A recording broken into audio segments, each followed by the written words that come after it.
Right, it's time for Joining Us Interactive. Aisha Ibrahim is here. Hello. Hello, Israel, and it's been a whole day of EC. Oh yeah, the EC continues to dominate the headlines. I'm telling you, but definitely we'll find an end to all of that. But you know how to join this conversation. It's on facebook.com/joinnews on TV, and on Twitter is on Join News on TV. Let's begin with this. You know, since the feud between the EC chair and her deputies became public, there has been concerns about the image of the Electoral Commission and how this confusion will affect efficiency at the place. With the president formally receiving the petition from some staff of the EC and now referring it to the Chief Justice, there have been calls for Madam Charlotte Osei and her deputy commissioners to step aside whilst investigations take place. What do you make of this suggestion? Yes, I believe it's the best thing to do. Just step aside, let them do the investigation. If you are clear with it, you come back and you take your job. I think it's the best thing. It's going to help us move forward. Well, I think you step aside because if they are there, they can frustrate the investigation and the truth of the whole matter will not come out. But if they are not there, I think anybody in the staff, any question that they are asked, they will be able to say. So they cannot be able to frustrate the investigation that will be going on. The investigation should go on, but they should not step down because after all, it's the chairman, it's the chairperson. And then I think she's doing well. She's doing well. So for me, I think he should not step down. I think she should step down. If I were to be I would have stepped down a long time.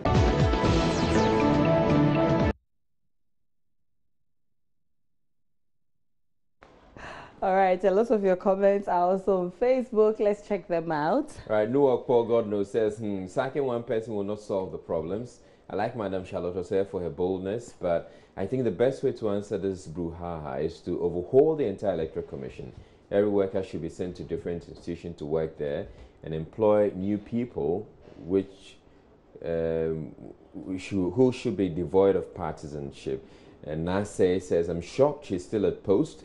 The love is gone. The respect is no more. No trust in EC again. I won't even believe the results in electing a class prefect of my school. Oh, really? Come on. And there are a lot more comments. Let's get to that in a bit. By Jeremiah says, if the call is in line with the constitutional provisions with regard to this petition, I have no problem with that. But we should be very careful the way we speak to this issue with emotion. The call is too early and premature. The call should rather be setting up a commission of inquiry to look into the whole operational systems at the EC. And I think lawyer Clara makes that point that the call is maybe unlawful. We should wait for the Chief Justice to establish a prima facie case, yeah. Then we can go on with that. Bash says that is a call in the right direction. The integrity of the EC should not be compromised by the interests of some individuals. A loss of trust and confidence in the EC can plunge the whole country into chaos. So they should just step aside and allow the investigations to take place. If they are found not guilty, then they would continue their work, and that would further vindicate their integrity. Adora Mystical Brima writes, well, I don't support the stepping down. Looking at the political angle, we have had very strong opposing views coming from the NDC members. Looking at Nane's posture, I don't think he looks like a card hunter. What does that mean? Okay. Nicholas Giles says the Constitution spells the way and manner such sensitive issues need to be handled. The credibility of our country's electoral process is on the line. Bawa Musa says if they remaining at post will hinder the outcome of the investigation, then there is no legitimate reason to leave them there. Otherwise, no problem. All right, you shared your views. We'll see how it goes. But also, we're still with the EC. It's been a busy day for Madame Charlotte Osei. Today, she, together with one of her deputies, were before Parliament to clarify issues concerning the media accreditation exercise during the 2016 elections. In answering a follow-up question on this, she said she was speaking for herself. This has really got many people talking, and the question remains, considering the key role the EC plays in the country's democracy, how does such a statement strike you? Well, speaking for yourself, I don't think it's the best because she's not working in the interest of her own self. She's working in the interest of Ghanaians. And I believe she owes Ghanaians the duty to let us know what actually is going on with the EC. So I believe answering things for herself is not the best. She's working in the interest of Ghanaians, and whatever she's doing must be in the interest of Ghanaians. Okay, in the human, if you go to the office and other things, the human nature sometimes it's happening like that. So I don't think that the woman should say I should speak for myself, because though she's the chairperson, and then he cannot work alone, she cannot work alone. So I think that for that one there, she couldn't do well. But if she says speaking for myself, personally, what I understand is that he is having problem with the deputies. You understand? So if we say I'm speaking for the commission, who is speaking to? Because those two deputies don't agree with her.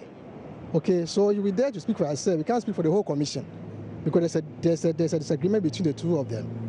That's why maybe she said that.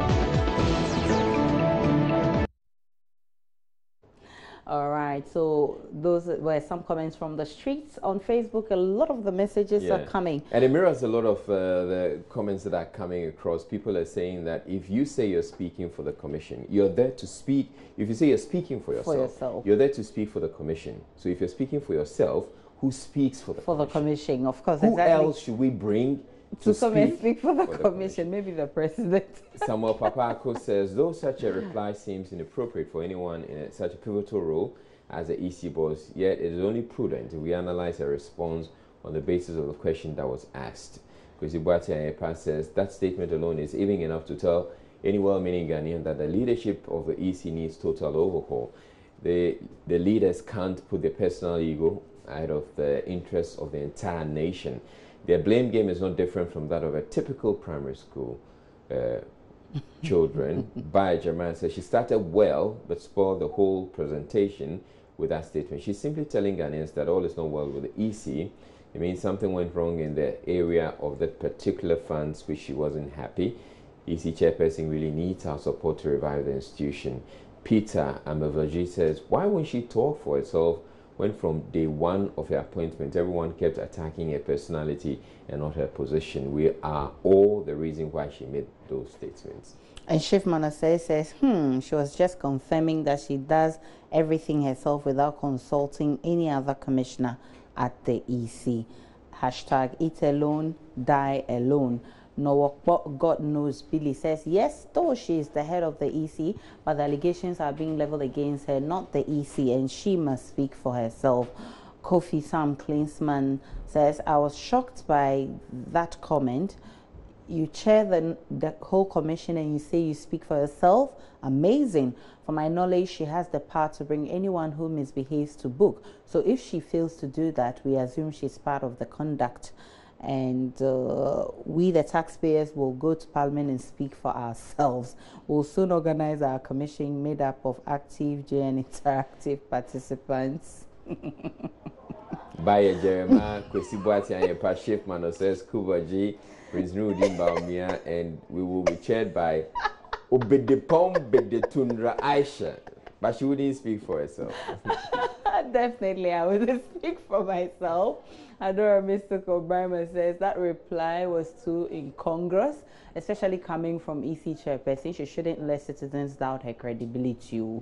And Sean Ejiro says, and do you expect her to speak for the corrupt officials at the EC?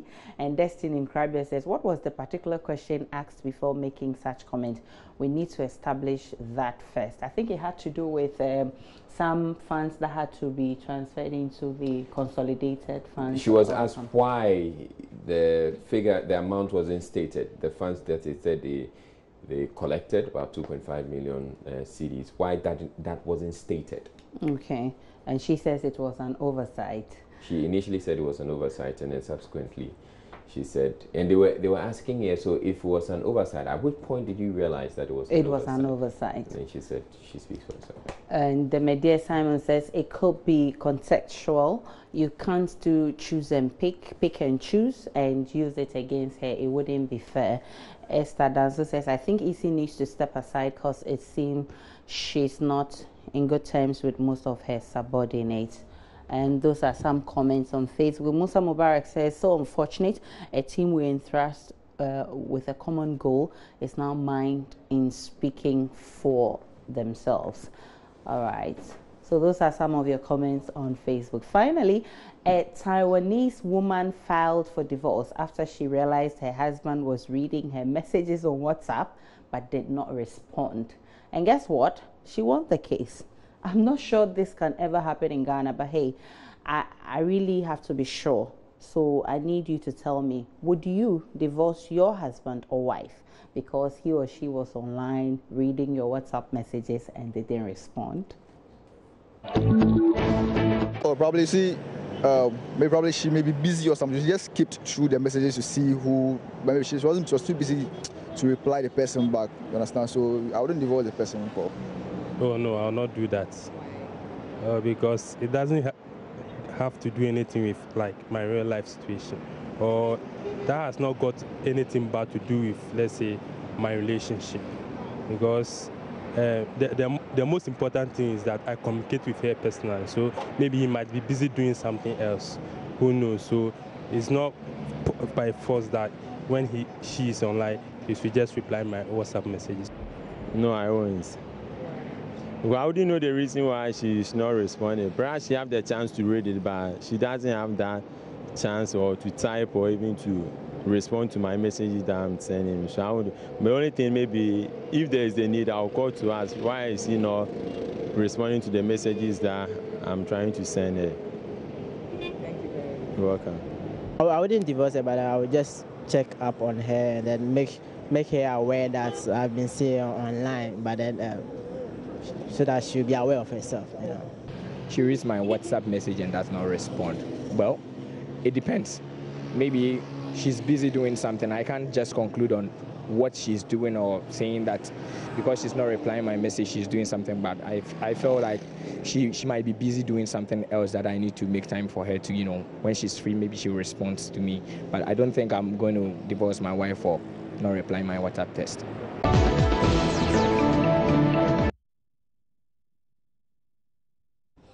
Israel, this is quite interesting. Yeah.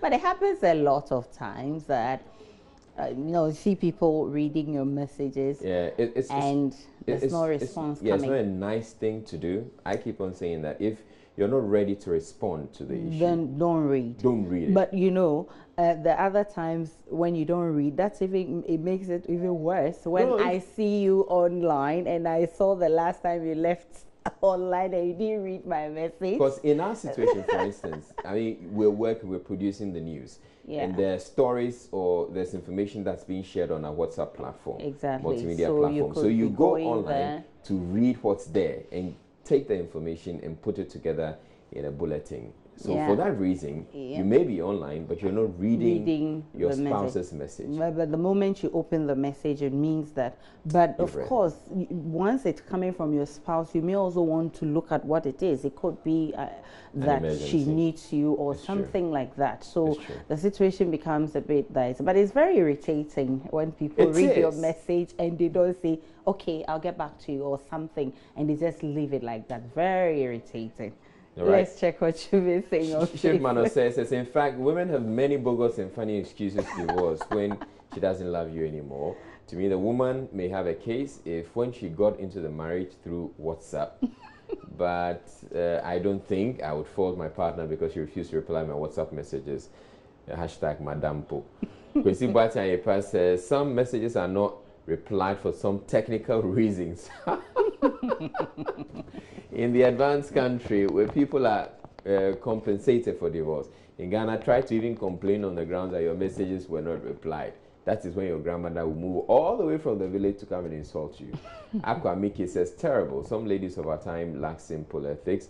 They rush to marry but don't know how to marry. It's about, I'm married and that's all. Means my ship or my baby or something. How could this be a reason to break a whole marriage? God have mercy. And Ba Musa says, nay. You need to first of all ask your partner why he or she did not respond to your message. A good reason giving should be welcomed, but if the reason giving is weightless, then away is the word. St. Tim Richard says, what's up with ladies today? If you text them, no reply.